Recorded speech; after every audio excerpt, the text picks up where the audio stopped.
Hey guys, welcome back to Pakistani reaction. We hope आप सब ठीक ठाक होंगे, मजे में होंगे। आज इस वीडियो पे हम रिएक्ट करने जा रहे हैं, उसका टाइटल है Kesari 2 will open your eyes. अच्छा, अभी और नियो की तरफ से ये वीडियो है। और कुछ अर्सा पहले जब इस मूवी का ट्रेलर आया था, अब तो खैर ये रिलीज़ हो गई है, तो हमने अपना रिएक्शन उस ट्रेलर के ऊपर आपके साथ शेयर किया था।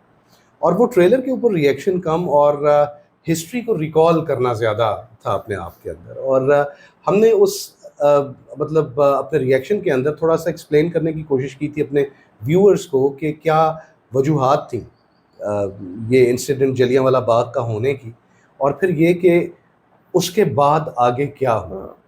अच्छा, उसके बाद आगे बहुत कुछ ऐसा हुआ जो कि तारीख में बताया नहीं जाता, छुपाया जाता है। हाँ, छुपा दिया गया, बताया नहीं गया। किन वजूहात की बिना पे? मेरा ख्याल है कि डेफिनेटली अभी और न्यू उसी के ऊपर बात करना चाहते हैं।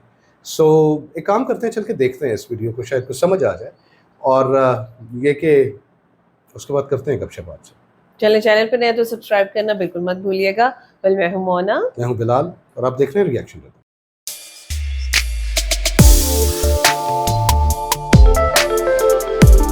तो चलिए जी, वीडियो को स्टार्ट करते हैं। 3, 2, 1 एंड चलिए। डोंट वॉच केसरी 2 क्योंकि ये मूवी वो इतिहास है ही नहीं जो हमें हिस्ट्री बुक्स में पढ़ाया जाता है, जो इतिहास आज भी ब्रिटिशों के क्राइम को छुपाता है और हमें कन्विंस करने की कोशिश करता है कि हमें आजादी बिना खून बहाए नॉन वायलेंट तरीकों से मिली। अगर आप इस कन्वीनियंट ट्रूथ से खुश हैं देन ग्रेट, लेकिन अगर आप एक ऐसे हीरो की कहानी जानना चाहते हैं जिन्होंने अंग्रेजों की हाई पेइंग नौकरी से ज्यादा उनके क्रूअल्टी को एक्सपोज करना जरूरी समझा, एक ऐसा हीरो जो था तो साउथ से, लेकिन उसने पंजाब में होने वाले हत्याकांड को ब्रिटिशों के सामने खुला करके रख दिया, जिन्होंने ब्रिटिश कोर्ट में एक ब्रिटिश सिस्टम में ब्रिटिशों के अगेंस्ट जाकर सच की लड़ाई लड़ी, तो केसरी 2 जरूर देखिए। और अगर आप भी चाहते हैं कि रियल हीरोज की ऐसी ही कहानियां फिल्मों में बननी चाहिए तो कमेंट्स में हीरो स्पैम कर दीजिए। देखते हैं क्या इस वीडियो पर 10,000 कमेंट्स आते हैं या नहीं, क्योंकि ये कहानी है एक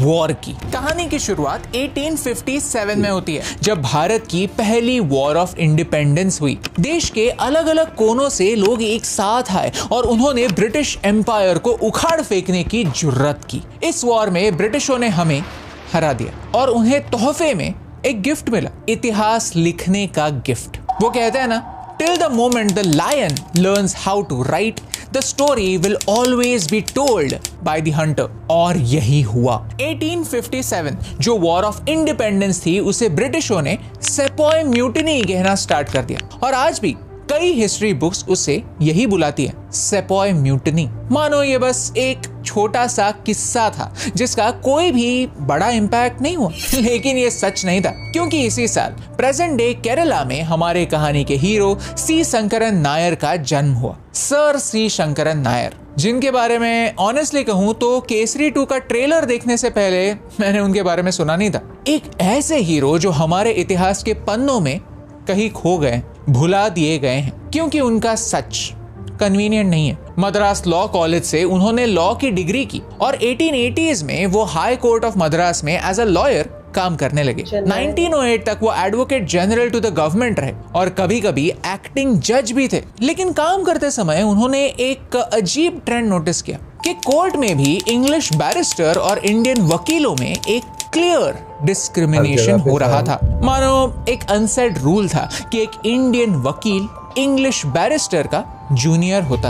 आज के पर्सपेक्टिव से देखा जाए तो इसे रेसिज्म ही कहेंगे, लेकिन ब्रिटिशों ने इसे एक फैंसी नाम दिया था, व्हाइट मैन्स बर्डन, कि उन्हें भारत जैसे देश आकर हमारे लोगों को सिविलाइज्ड बनाना है, ये उन्हें दी हुई गॉड गिवन ड्यूटी है। सच में हिपोक्रेसी की कोई सीमा नहीं होती। सच इंडियन पर्सपेक्टिव से इंडियंस तक पहुंचना चाहिए, इस आइडिया से उन्होंने मद्रास रिव्यू और मद्रास लॉ जर्नल स्टार्ट किया। उस समय ब्रिटिशों का फोकस इंडियन कोऑपरेशन वापस जीतने पर था, क्योंकि India was the joule in the crown. वो ब्रिटिशों के लिए इकोनॉमिक, स्ट्रेटेजिक और मिलिट्री फैक्ट्री था, तो ब्रिटिशों को लॉयल सर्वेंट्स की जरूरत थी। तो ब्रिटिश क्या करते, कुत्ते को बिस्किट खिलाते हैं ना उसकी वफादारी जीतने के लिए, वैसे ही इंडियंस के सामने लालच रखते थे। प्रमोशन का लालच, हाई पोस्ट का लालच, इज्जत का लालच, और ये लालच कुछ ऐसे पैकेज में आता था कि इसे ना कहना इम्पॉसिबल हो जाता।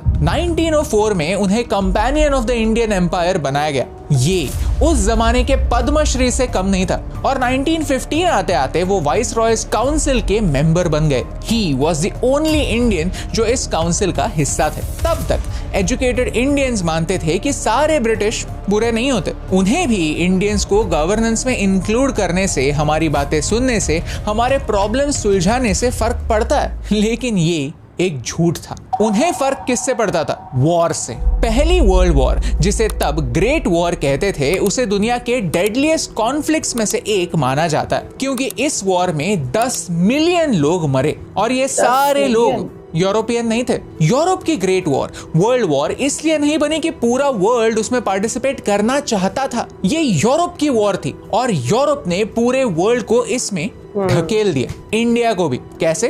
फोर्स से। आर्मी रिक्रूटमेंट्स इंडिया में होने लगी, लेकिन पंजाब के लोग, जो इंडिया के ब्रेवेस्ट सोल्जर्स माने जाते हैं, इस वॉर में लड़ना नहीं चाहते थे। तो जब आर्मी रिक्रूटर्स फेल हुए तो lieutenant governor of Punjab Michael O'Dwyer ने ठोस कदम उठाए। उन्होंने इन टोटल 3,60,000 कॉम्बैटेंट्स को पहली वर्ल्ड वॉर लड़ने के लिए पंजाब से भेजा। बट द क्वेश्चन इज, कैसे? धोखे से। हर गांव में 2 बुक्स भेजे जाते थे, एक व्हाइट बुक, एक ब्लैक बुक। जिस घर से एक मर्द सेना में भर्ती होता, उस घर का नाम व्हाइट बुक में जाता और जिस घर से नहीं, उसका ब्लैक बुक में। जो भी नाम ब्लैक बुक में होते, उनके पूरे खानदान को क्रिमिनल ट्राइब्स माना जाता। उन पर पुलिस निगरानी रखती। ये और कुछ नहीं, ब्लैकमेल था, मेंटल टॉर्चर था। ब्लैक बुक में जो लोग होते, उन्हें रात को सड़क पर नंगा करके कांटों पर लिटाकर चाबुक से मारा जाता, जब तक वो ब्रिटिश आर्मी ज्वाइन करने के लिए हाँ ना कहते। ये लोग फौजी नहीं थे, ये लोग किसान थे,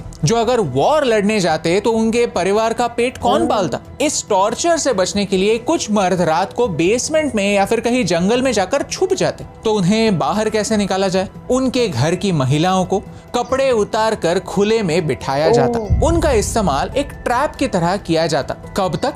जब तक उनके पति या बेटे सामने न आते और ब्रिटिश आर्मी ज्वाइन न करते। जो किसान आर्मी ज्वाइन न करते, उनके खेतों में पानी नहीं छोड़ा जाता। ये सिचुएशन इतनी बुरी थी कि पंजाब के लोग खुद अपने आप को इंजर कर लेते। किसी ने अपना हाथ ही तोड़ दिया, किसी ने पैर। उन्हें अपना एक लिम्ब खोना ब्रिटिश आर्मी ज्वाइन करने से बेहतर लगता था। तो आप सोचिए सिचुएशन क्या होगी, टॉर्चर क्या होगा। इतना सब हो गया, वर्ल्ड वॉर 1 खत्म हो गई। तो क्या ब्रिटिशों ने इंडियंस को हमारे सहयोग के लिए, हमारे बलिदान के लिए एक बार भी थैंक यू कहा? जी नहीं। गांधी जी मानते थे कि अगर हम ब्रिटिशों को इस वॉर में सहायता देंगे तो वो हमें इंडिपेंडेंस दे ही देंगे। कितनी आयरॉनिक बात है। नॉन वायलेंस के आइकन ने इंडियंस को वायलेंस करने के लिए भेज दिया, एक ऐसे वॉर में जिसका हमसे दूर दूर तक रिश्ता ही नहीं था। बदले में इंडिपेंडेंस तो छोड़ो, इंडियंस को एक थैंक यू तक नहीं मिला। और ये सब मुझे कैसे पता?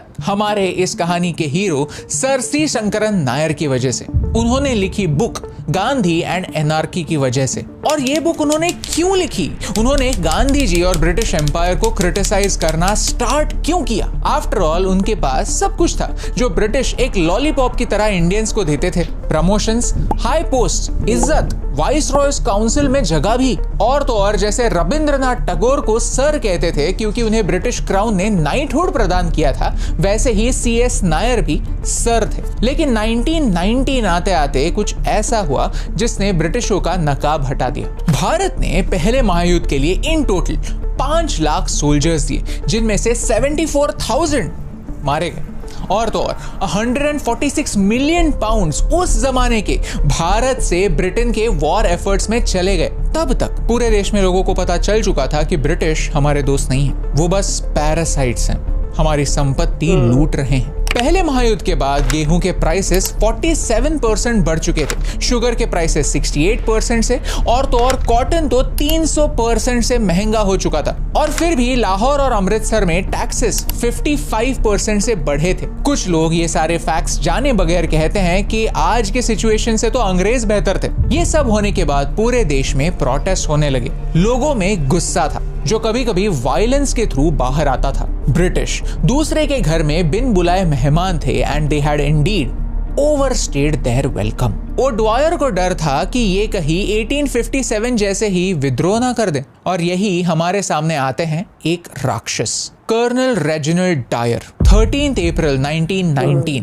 बैसाखी का दिन अमृतसर के पवित्र शहर में कर्फ्यू लगा था, लेकिन इस कर्फ्यू की सूचना सारे लोगों तक नहीं पहुंची थी। तब कोई टीवी नहीं था, ना ही यूट्यूब। गोल्डन टेम्पल के कुछ ही मीटर के अंतर पर जलियांवाला बाग है, जहां दोपहर लोग इकट्ठा होना स्टार्ट हुए, और थोड़े बहुत नहीं, धीरे धीरे 20-25 हजार लोग वहां पर इकट्ठा हो गए। डायर ने एक एयरक्राफ्ट भेजकर ये देखने की कोशिश की कि कितने लोग जमा हुए, और इस बात का अंदाजा लेकर डायर निकल पड़े उस कांड के लिए जिसकी वजह से वो आज भी फेमस है। शाम को 4:30 बजे 90 आर्म्ड सोल्जर्स ने जलियांवाला बाग के एंट्री को ही ब्लॉक कर दिया। लोग डर गए। वहां हंसराज नाम के एक लोकल लीडर थे, जिन्होंने लोगों को पूरे विश्वास से कहा कि डरो नहीं, ये अटैक करने के लिए नहीं, सिर्फ हमें भगाने के लिए, हमें डराने के लिए आए हैं। लेकिन प्रिकॉशन के तौर पर और वहां के लोगों का कोई गलत इंटेंशन नहीं है इसका आश्वासन देने के लिए वो एक सफेद कलर का झंडा लेकर डायर के दिशा में दौड़े, ताकि वो सरेंडर कर दे और सब पीसफुली रफा दफा हो जाए। लेकिन डायर ने ऑलरेडी अपना प्लान बना लिया था। उन्होंने वहां पहुंचने के बाद विदिन 30 सेकेंड्स अपने सोल्जर्स को फायर करने का इशारा दिया, और फिर अगले 10 मिनटों के लिए फायरिंग चली। अगली कहानी उन लोगों के लिए नहीं है जो डिस्टर्बिंग डिटेल्स सुनना नहीं चाहते। अगर आप चाहें तो इस टाइम स्टैम्प तक स्किप कर सकते हैं। डायर की फायरिंग तब तक नहीं रुकी जब तक उन्होंने लाई हुई सारी की सारी 1650 राउंड्स खत्म नहीं।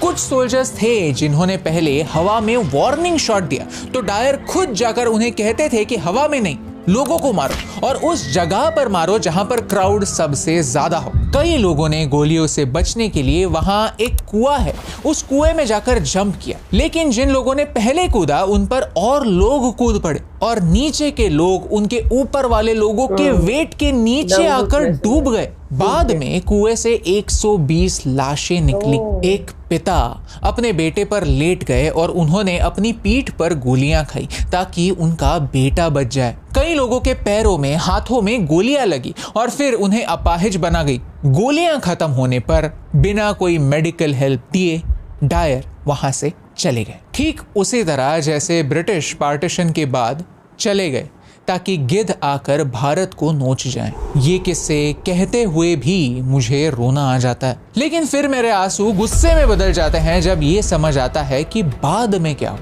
जब डायर को पूछा गया कि तुमने हवा में गोली चलाकर या फिर बिना कोई गोली चलाकर सिर्फ वार्निंग के साथ क्राउड को जाने क्यों नहीं दिया, तो डायर कहता है कि यस इट वाज पॉसिबल, उन्हें बिना फायरिंग के डिस्पर्स किया जा सकता तो था, लेकिन फिर थोड़ी देर बाद वो वापस आ जाते और वापस आकर मुझी पर हंसते। बस ईगो था जिसने सिर्फ 10 मिनटों में हजारों लोगों की जान ली। और कहानी यहाँ खत्म नहीं होती दोस्तों। द मॉर्निंग पोस्ट ने डायर के बारे में आर्टिकल्स लिखे और उसे कह दिया the man who saved India. और तो और डायर अप्रिसिएशन फंड भी स्टार्ट किया जिसमें 26,000 स्टर्लिंग पाउंड इकट्ठा हुए। इस फंड में रुडयार्ड किपलिंग ने भी अपना कंट्रीब्यूशन दिया था, वही रुडयार्ड किपलिंग जिसने आपकी और मेरी फेवरेट जंगल बुक लिखी है। यानी उनके लिए भी नैरेटिव यही था कि Dyer was not evil. He was a good soldier, a servant of the British Empire. But I'll tell you who wasn't a servant. चतुर शंकरन नायर, जिन्होंने ये किस्सा सुनते ही वाइसरॉयज काउंसिल से इस्तीफा दे दिया। वो समझ चुके थे कि ब्रिटिश कोई दोस्त नहीं है, वो पैरासाइट्स हैं, और उन्होंने एक नई वॉर लड़ना स्टार्ट किया, नैरेटिव वॉर, जिसमें उन्होंने लिखी एक बुक गांधी एंड एनार्की, जहां उन्होंने रेजिनाल्ड डायर के साथ ओडवायर को भी पंजाब एट्रोसिटीज के लिए रिस्पॉन्सिबल माना। उनका हथियार था सही सवाल। उन्होंने गांधी जी से सवाल किए कि हम अंग्रेजों की वॉर में मदद क्यों कर रहे थे। उन्होंने ब्रिटिश एम्पायर से पूछा कि ब्रिटिशों के अंडर भारत इतना गरीब बना कैसे। उन्होंने डायर से सवाल किए, ओडवायर से सवाल किए। एक इंडियन अंग्रेजों के दिए लॉलीपॉप को छोड़कर आजादी का झंडा लहरा रहा था। ये ब्रिटिशों का उनके घर में अपमान था, और ये वॉर अभी तक खत्म नहीं हुई। यू सी, ये वीडियो आज इंपॉर्टेंट इसीलिए क्योंकि आज भी दुनिया में एक वॉर चल रही है, नैरेटिव वॉर। ये वॉर किसी देश की सीमाएं बदलने की वॉर नहीं है, ये वॉर है इतिहास बदलने की वॉर। हिटलर दूसरा वर्ल्ड वॉर तो हारा ही, लेकिन साथ ही साथ वो ये वॉर भी हार गया था। इसीलिए आज दुनिया में ऐसा एक भी इंसान नहीं होगा जो हिटलर के एक्शंस को जस्टिफाई करता होगा, जो कहता होगा कि हिटलर बुरा तो था लेकिन उसने बहुत सारे अच्छे काम भी तो किए। लेकिन यही सेम बात हम ब्रिटिश एम्पायर के बारे में नहीं कह सकते। आज भी ब्रिटेन में देखो तो ब्रिटिशों को डिफेंड करने वाले बहुत हैं। लोग अभी भी सोचते हैं कि ब्रिटिशों ने बहुत बुरे काम किए होंगे, लेकिन एटलीस्ट उन्होंने इंडियन रेलवे तो बनाई। और कुछ लोग तो ऐसे भी हैं जो ये भी कहने से नहीं कतराते कि ब्रिटिशों से पहले भारत की कोई पॉलिटिकल आइडेंटिटी थी ही नहीं। आई मीन वाह भाई वाह। और ये होता इसीलिए है क्योंकि ब्रिटिश मानते हैं कि वो भारत से अपनी मर्जी से चले गए, उन्हें धक्के मार मार कर नहीं निकाला गया था। ये नॉन वायलेंस वाला इतिहास वो अपने कन्वीनियंस के अनुसार मॉडिफाई करते हैं, कॉलोनाइजेशन के क्राइम्स छुपाते हैं। फिर वो जलियांवाला बाग हत्याकांड हो, बंगाल का man made famine, south Africa के कॉन्सेंट्रेशन कैंप्स, चाइना के ओपियम वॉर्स या फिर भारत का मिसमैनेज पार्टीशन जिसमें 10 लाख से ज्यादा लोग मारे गए और भारत पाकिस्तान में मिलकर 1.5 करोड़ लोग डिस्प्लेस हुए। यू सी, आज के ब्रिटेन के साथ मेरा बस यही प्रॉब्लम है कि जब भी वो अपने इतिहास की बात करता है तो वो अपनी अगली पीढ़ी को अपनी गलतियों के बारे में नहीं सिखाता। और इसी वजह से जब उनके लोग भारत आते हैं तो वो पावर्टी दिखाते हैं और फिर सोचते हैं कि भारत इतना गरीब कैसे। और मैं कहूंगा बनाओ, गरीबी दिखाने वाली फिल्में भी बनाओ, लेकिन एक ऐसी फिल्म बनाओ ना जहां पर आप रिकॉग्नाइज करोगे कि पहले महायुद्ध में 5 लाख इंडियंस आपके लिए लड़े थे और हमने 146 मिलियन पाउंड्स आपको आपकी वॉर जीतने के लिए दिए थे। ये भी उसी गरीब देश ने किया है जिसकी पावर्टी आप दिखाते हैं। ये फिल्में वो नहीं बनाएंगे, इसीलिए हमें ही बनानी होंगी। कंट्रीब्यूशन की बात कर ही रहे हैं तो ब्रिटिशों का असली कंट्रीब्यूशन क्या है पता? एक एटीट्यूड जो आज भी भारत के पॉलिटिशियंस में, ब्यूरोक्रेट्स में और हर अथॉरिटी में भरा पड़ा है। एंड आई कोट, से nothing, do nothing, pray heaven if we are quiet, the storm will pass over our heads if we pretend there is nothing going on, that calls for action or explanation, all will be well। ये lines उस जमाने की है जब जलियांवाला बाग हत्याकांड हुआ था, लेकिन कभी कभी आज के लिए भी एप्लीकेबल लगती हैं। Self government for India is a horrible प्रीटेंस which would set the people of the country at each other's throats long before the beginnings of constructive work were made possible। Under self-government, India would commit ये भविष्यवाणी किसी और की नहीं, colonel Dyer की ही है। आज सोचने जैसी बात है कि क्या वो सही तो नहीं थे कि हम कंस्ट्रक्टिव काम शुरू करने से पहले ही भारत को खत्म तो नहीं कर देंगे। लेकिन मुझे आशा है कि आप जैसे 1% तो होंगे जो इतिहास से सीखेंगे, इतिहास में लिखा हुआ पढ़ेंगे और खुद हौसला रखेंगे पेन उठाने का, देश का कल का इतिहास आज बनाने का। क्योंकि अगर हम आज भी अंदर ही अंदर एक दूसरे से लड़ते रहे तो हम ये प्रूव कर देंगे that Dyer was right and Nair was wrong, कि हम इस स्वतंत्रता के हकदार हैं ही नहीं। और ये CS नायर की असली हार होगी, ये कन्वीनियंट ट्रूथ की जीत होगी, क्योंकि फिर जलियांवाला बाग के उन सारे लोगों का बलिदान व्यर्थ होगा। इस नैरेटिव वॉर में भारत हार जाएगा। अगर ये नैरेटिव वॉर हमें जीतनी है तो हमें वो बातें पढ़नी होंगी जो हमारे हिस्ट्री बुक्स में नहीं है,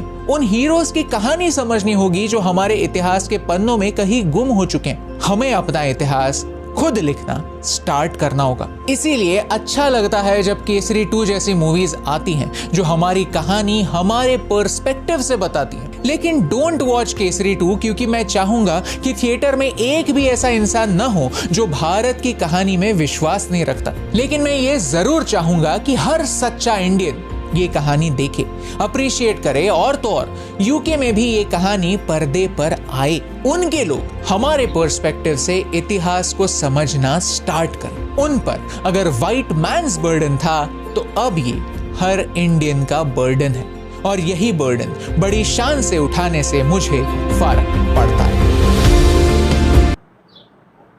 अच्छा, मुझे तो बहुत अच्छी लगी ये वीडियो। मतलब जो कॉन्सेप्ट्स, जो चीज़ें वो हमारे सामने लेके आ रहे हैं।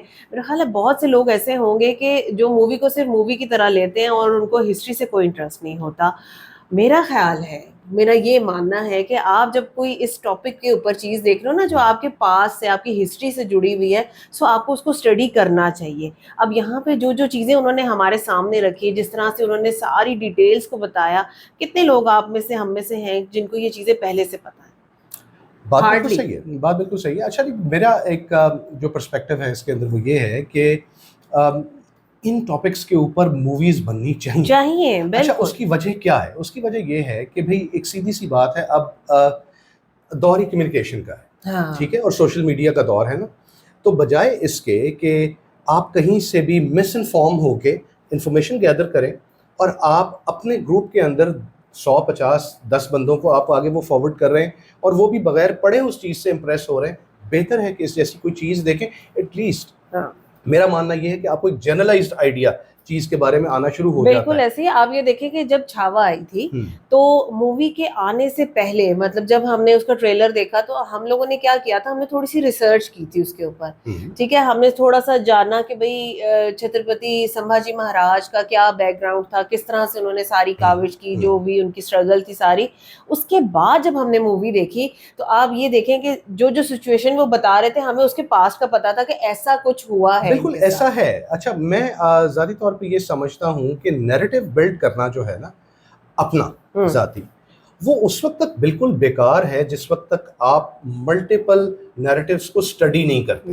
बिल्कुल। अच्छा, उसमें से कोई एक तो चीज़ें ऐसी होंगी जो कि आपके जहन को स्ट्राइक कर जाएंगी, लेकिन आप जिस वक्त उसके एक अपोजिंग व्यूज भी आप पढ़ते हैं तो उससे क्या फ़ायदा होता है? उससे ये फ़ायदा होता है कि आपको डिफेंस में भी और आपको अगेंस्ट भी बातों का पता चलता है, and then you are able to form your own narrative to speak in front of somebody. एक बात। दूसरी चीज़ ये है कि मेरे नज़दीक इंस्पायरिंग नैरेटिव से ज़्यादा बेहतर ये होता है कि आप अपना नैरेटिव खुद बिल्ड करें। सब कॉन्टिनेंट की अगर बात की जाए तो सब कॉन्टिनेंट के ऊपर बहुत से वर्जन्स आपके सामने आएंगे, बिल्कुल, और ऐसा होना भी चाहिए, बिकॉज बहुत सी कौमियतें यहाँ पे आबाद थी और हर एक ने अंग्रेज़ के ख़िलाफ़ तो बहरहाल लड़ाई यकजा होकर लड़ी। हाँ। इसके अंदर तो कोई शक नहीं है, और हर एक ने उस वॉर को अपने तरीके से एक्सप्लेन किया। लेकिन जिस वक्त आप एक कंबाइंड एक आप पढ़ते हैं हिस्ट्री को, तो आपको ये अंदाज़ा होता है कि चंद इक्का दुक्का वाक़यात के अलावा हिस्ट्री इज़ द सेम, कोई उसके अंदर डिफरेंस नहीं है। और इस चीज़ के ऊपर सब मुत्तफ़िक हैं कि अंग्रेज़ जो थे वो यहाँ पर आए ही बेसिकली सब कॉन्टिनेंट को लूटने के लिए, बिकॉज जो ब्रिटिश एम्पायर मतलब डूब रही थी या उनके आगे के जो अज़ाइम थे, उस चीज़ को चलाने के लिए उनको किसी ऐसी सोने की चिड़िया की ज़रूरत थी जहाँ से उनकी जो अगले आने वाले सालों के अंदर या आने वाले जो डेकेड्स हैं उस चीज़ के लिए वहाँ से फंडिंग उनको मिल सकती, उनको मैन पावर मिल सकती। सो जो फैक्ट्री का लफ्ज़ सब कॉन्टिनेंट के लिए अभी ने इस्तेमाल किया, मैं उससे बिल्कुल एग्री करता हूँ। चाहे वो मैन पावर हो लड़ने के लिए, चाहे वो सोना चांदी हीरे मोती हो, चाहे वो खुराक और अनाज हो, चाहे वो कपड़ा हो, हर एक चीज़, चाहे वो वर्कर्स हो, वो उनको यहाँ पे दस्तयाब था। हाँ। और हमने ये चीज़ देखी कि बेसिकली इस सारे पॉइंट का जो CS नायर की जहाँ पे बात करते हैं, बिल्कुल करते हैं, because he is the one जिनके ऊपर ये वीडियो बनी हुई है। जी बिल्कुल। लेकिन उस चीज़ का जो ट्रिगर पॉइंट है वो क्या है? वो बेसिकली 1857 की जंग आज़ादी है, 1857 की जो वॉर ऑफ इंडिपेंडेंस है।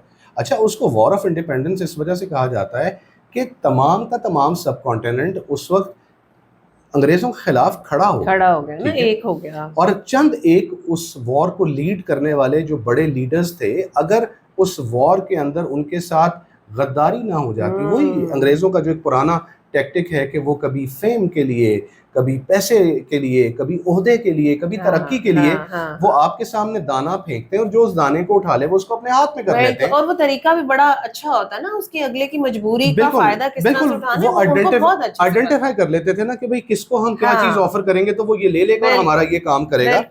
सो अगर उस वॉर के अंदर वो चंद मुट्ठी भर गद्दार अंग्रेजों के हक में ना खड़े हो जाते तो मेरा ख्याल है कि बाद में आने वाले जो फ्रीडम फाइटर्स थे, जैसे नेताजी थे, भगत सिंह थे, या इवन गांधी जी, शायद उनको अपनी जानों से ना गुजरना पड़ता, इतनी बड़ी एफर्ट्स ना उनको करनी पड़ती कि फाइनली वो अपनी जान से गुजर जाते। वहाँ पे एक स्टेज सेट हो जाता और शायद अंग्रेज वहाँ से तभी भाग जाते सब कॉन्टिनेंट से, क्योंकि वो रेजिस्टेंस इतनी छोटी नहीं थी। वहाँ पे गद्दार खड़े कर दिए गए ताकि वो जंग में उनको कामयाबी मिले। So that is why they से कि everything is fair in love and war. तो वॉर के अंदर तो उन्होंने फिर अपने टैक्टिक्स को यूज़ करना था। और प्रे कौन बना उसके अंदर? अपने ही लोग बीच में से अपने ही लोगों के खिलाफ गद्दार बन के खड़े हो गए और उनको हरवा दिया। सो आने वाले ज़माने के अंदर जो भी हम मामला देखते हैं, इवन आप ये चीज़ देखिए कि फ़र्स्ट वर्ल्ड वॉर के अंदर हमने यहाँ पे सुना कि किस तरह से उन्होंने बेसिकली पंजाबियों को, सिखों को ख़ास तौर पे उन्होंने मजबूर किया। क्या क्या कुछ उनके ऊपर जुल्म नहीं किया गया, सिर्फ इस वजह से कि उनकी उस वॉर एफर्ट को सपोर्ट किया जाए जो वॉर कभी सब कॉन्टिनेंट के रहने वालों की थी नहीं। बिल्कुल। और फिर उसके अलावा 1857 की जंग आज़ादी के बाद उन्होंने ये तो देख लिया था कि भाई ये अगर पोटेंशियल है इनके अंदर, आम तो कोई जद्दोजहद हमारे खिलाफ करेंगे तो ये हमें मार देंगे, यहाँ पे हम शायद वापस भी ना जाने के काबिल हों। सो उन्होंने क्या किया कि उन्होंने इनको दबाना शुरू किया, अपने ऑपरेशन के अंदर लेके आए और हर तरफ से इनको फाइनेंशियली हो, इमोशनली हो और क्या कहना चाहिए इवन रिलीजियस तौर पे भी जहाँ तक उनको दबाया जा सकता था यहाँ के लोगों को दबाया गया। और फिर जलियांवाला बाग का वाक़या भी हुआ। और सिर्फ ये एक वाक़या नहीं, और भी बेशुमार वाक़यात हुए, लेकिन ये बहुत प्रोमिनेंट वाक़या है। ठीक है, अच्छा यहाँ तक तो वो हिस्ट्री जो है वो बिल्कुल सीधी है। अब जो ये अनसंग हीरोज़ होते हैं CS नायर जैसे, क्यों इनको छुपा दिया जाता है? ये इस वजह से छुपा दिया जाता है कि उनकी एफर्ट्स को सामने लेके आना शायद वो आपके क्राउन का जो एक वो क्या कहना चाहिए कि एक बहुत बड़ा सा बुत और एक बहुत बड़ा सा मुजस्मा बना हुआ है, ये पाश पाश हो जाता है कि आपको ये चीज़ पता चलती है या आपको ये चीज़ लोगों को बतानी पड़ती है कि आप ही के कोर्ट में आप ही के रूल्स को इस्टेब्लिश किए हुए को एक हिंदुस्तानी उठता है और उस बुत को तोड़ के रख देता है वहाँ पे। सो आप उस चीज़ को कभी हिस्ट्री का हिस्सा नहीं बनने देते। एग्जैक्टली। सो बेसिकली ये CS नायर की कहानी है, उनकी उस एफर्ट की कहानी है। कह रहे थे कि इस मूवी के आने से पहले जो CS नायर का कैरेक्टर है या उनका नाम है वो किसी को शायद इतना पता ही नहीं था। वो डेफिनेटली उसकी एक वजह है कि इन जैसे लोग जो होते हैं ना, इनको स्पॉटलाइट में आने का शौक नहीं होता। हाँ। ये जो कुछ भी है शौक होता भी नहीं है और लोग आने भी नहीं देते ना, आने भी नहीं देते। और वो जो कुछ कर रहे थे वो उससे पहले ब्रिटिश एम्पायर के लिए कर रहे थे, लेकिन जब उन्होंने उस चीज़ का मतलब जलियांवाला बाग के बाद जो उन्होंने जो केस लड़ा और जिस तरह से अपने उन्होंने लोगों के लिए आवाज़ उठाई, बेसिकली वहाँ से आपको एक देशभक्त नजर आता है ना, आपको अमर हुए हुए लोग नजर आते हैं कि जितना मर्जी आप उनको हिस्ट्री में से छुपा लें, जितना आप उनको पीछे कर दें, they spring out like a spring. वो उनका नाम कभी छुप नहीं सकता, सूरज को छुपाया नहीं जा सकता, बादलों के पीछे बादल छटते हैं और सूरज फिर से निकल आता है। सो CS Nair is that kind of a person. एक बात, दूसरी बात यह है कि मैं फिर अपनी बात को रिपीट करूँगा कि ये मूवी देखने जाइएगा। उसकी वजह यह है कि अगर आपको हिस्ट्री पढ़ने का शौक़ नहीं है या आपको हिस्ट्री काइंड ऑफ बोरिंग लगती है, तो एटलीस्ट इस मूवी के अंदर आपको हिस्ट्री के वो ग्लिम्प्स ज़रूर नज़र आएंगे कि जिससे आपको ये चीज़ मालूम होगी कि आज़ादी क्या चीज़ होती है। सो आपके बड़ों ने, आपके बुज़ुर्गों ने उस वक्त आज़ादी किस प्राइस पे हासिल की थी। सो एनीवेज़ ये रिएक्शन है जी इस वीडियो के ऊपर। बाकी आप बताइएगा कि आप हमारी किन बातों से एग्री करते हैं और जिनसे नहीं करते कमेंट ज़रूर कीजिएगा, कुछ हमारे भी नॉलेज में इजाफा हो जाएगा। अगर ये वीडियो पसंद आई हो तो वीडियो को लाइक करने का और चैनल को सब्सक्राइब करने का आपका बहुत बहुत शुक्रिया। मिलते हैं आपसे अगली वीडियो में, अपना बहुत ख्याल रखिएगा।